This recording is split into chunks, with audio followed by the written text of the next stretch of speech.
कुछ हुआ कि आज मैं गया था मार्केट क्योंकि मैंने वहाँ से लेंस लेना था। मैं इधर गया था मुजम्मिल भाई के साथ लेंस लेने गया था मार्केट।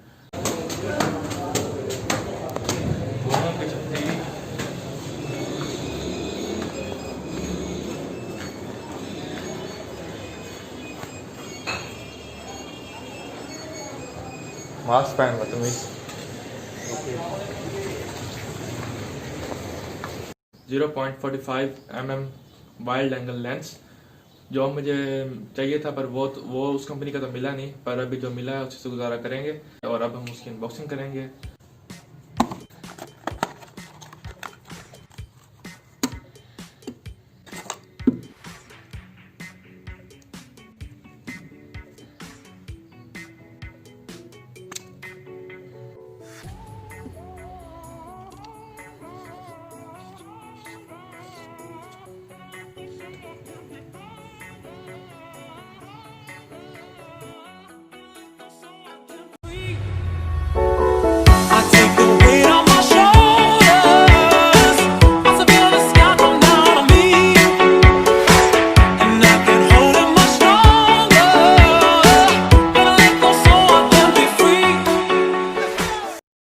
और आगे से जो वीडियो की क्वालिटी होगी वो ये होगी।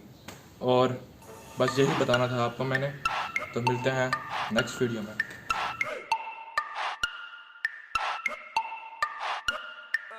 जो है जिंदगी में लोग मना किसी से नहीं ओट, अपने टैलेंट पे भरोसा, बेरा मना मैं हूँ डोप। हाँ, बेरा मना मैं हूँ डोप।